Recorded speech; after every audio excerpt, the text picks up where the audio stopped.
Kay Chumley is on the line with us. She's a journalist, a journalism fellow with the Phillips Foundation, a veteran news writer with the Washington Times, conservative newspaper, author of the new book, Police State USA, How Orwell's Nightmare is Becoming Our Reality. And her website is Cheryl Chumley, CherylChumley.blogspot.com. Cheryl, welcome to the program. Hey, it's great to be here. Thanks for having me, Tom. Thanks for joining us. So, I spent some time reading your blog. I didn't find the specific article about the DHS. Maybe I missed it. I got the thing about the post office is buying a lot of ammunition. But tell me, how is if this is how is the DHS becoming America's new standing army? They've been doing several different alarming things since their creation 12 years ago. Most people are the Department aware, of Homeland Security, by the way.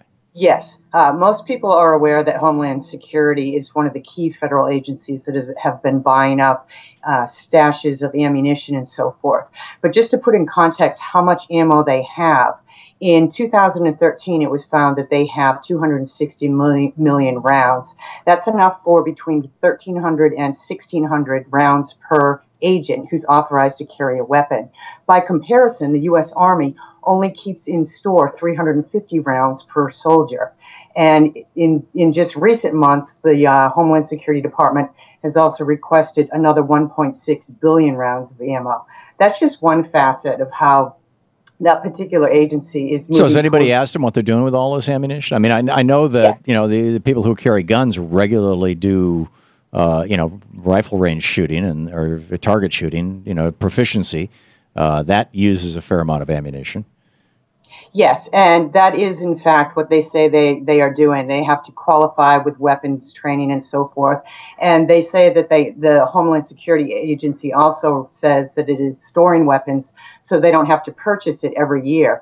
But I guess the big question would be the comparison factor. When you look at what soldiers carry and what is on hand in the Army for soldiers for future training, 350 rounds per person, compared to a civilian Homeland Security force up to 1,600 rounds per agent. It's a little bit of a red flag. Well, there is a constitution. I mean, there may be, I don't know, a constitutional issue here.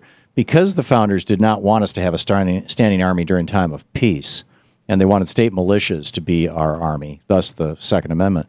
The other thing that they did is they wrote into the Constitution, Article 1, Section 8, that the Congress can appropriate funds for anything they want for as long a period of time as they want, whether it's the post office or the DHS or whatever, except the Army, the Army, the Navy, the Air Force, the Marine Corps, the militia, the military. The Army can only have money appropriated for it for 2 years. And what this does is it forces Congress every 2 years to reevaluate the size of the Army. And this was the intent of the founders. As you probably know, Jefferson, when he came into office, a couple of years after a little more than 2.5 administrations after the Revolutionary War, he had 300,000 men in the military. He whittled that down to 6,000 by the time he left office in 1808 or 1809.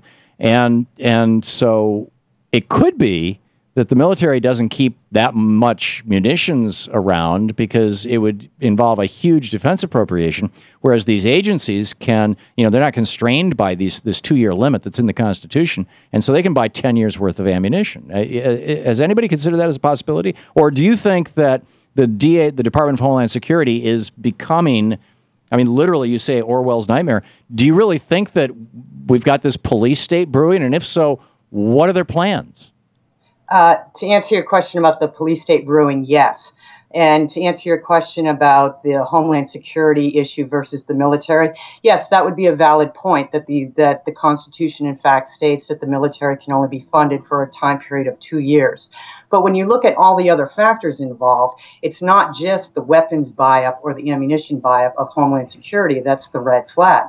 It's the Homeland Security buying up weapons and ammunition of military grade right off the battlefields of Afghanistan, and in turn offering it to local police departments to stock their local units. It's the Homeland Security Department putting out reports, as they did in 2009, that suggest our very own military veterans may be anti-government and may be worthy of surveillance because their anti-government so-called mindset is, anti-American, and they should be placed under surveillance. Well, hang on just a second. Let's take these one at a time. The second, if I may, I mean, Tim McVeigh was a veteran, and there have been a number of, what they were saying is we've got people, we teach people thou shalt not kill, and then we send them off to war and we say, no, you can kill, and we teach them to kill. And when they come home, they need to be either A, appropriately treated for that emotionally and psychologically and culturally traumatic event of having killed people or having seen people killed, or they need to be watched, or both. So it seems like that's an entirely appropriate thing to say, hey, we just created over 200,000 brain-injured vets and over 300,000 vets that as a consequence of Bush's illegal wars. This is something new in America. We need to watch out for these guys. What's wrong with that?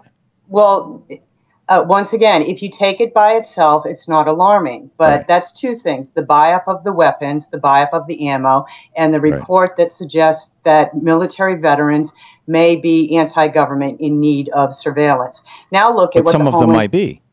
And some of them might be. I mean, they were sent off to, I've had a bunch of veterans call into this program who were like, I went over there, I saw my friends die, and I come back here and I discovered that George Bush told his biographer, Mickey Herskowitz, in 1999, that he was going to invade Iraq if he became president just so he could privatize Social Security, so he could get enough he called it political capital. The Dick Cheney was put in charge of the Energy Task Force, and according to Larry Klayman, who came on this program and talked about it, whose conservative credentials are not in question. He's the head of Judicial Watch, right? I mean, they've been busting open stuff from the get-go. He filed a FOIA lawsuit against the Bush Cheney administration, and in March, April, and May of 2001, Dick Cheney was sitting around literally dividing up the oil fields of Iraq and deciding which countries and which companies they were going to sell the oil to once they invaded Iraq.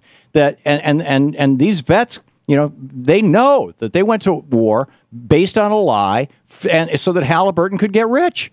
And don't you think a few of them might be pissed off, and now they know how to use deadly weapons?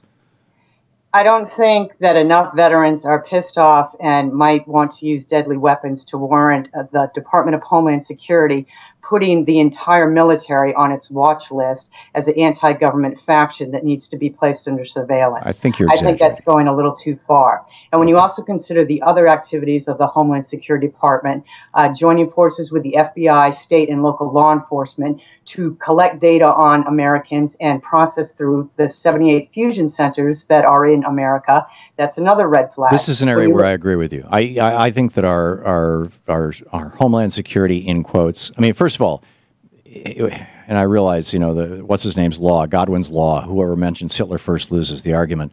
But the word homeland was never used in the United States. It was never used in Germany. It used to be fatherland. And in 1937, Hess introduced the word homeland. They had taken it from the Zionist movement to make people feel more patriotic. And then Bush introduces the word homeland. I don't think that we should even be using that word. Secondly, the DHS has gone way beyond their original mandate. And third, they're way bigger than they should be. I'm with you on all these things. But whether they're planning on turning us into a police state or have we already become a police state, we should probably... Cheryl, we're out of time. I'm sorry. We should continue this conversation another time because I think that our visions of a police state might be slightly different, but I don't disagree altogether with your basic premise. Cheryl Chumley, you can read her blog over cherylchumley.blogspot.com. Thanks for dropping by. Thank you, Tom. This is the Thom Hartmann Program. I should also mention her new book is called Police State USA, How Orwell's Nightmare is Becoming Our Reality. We'll be back.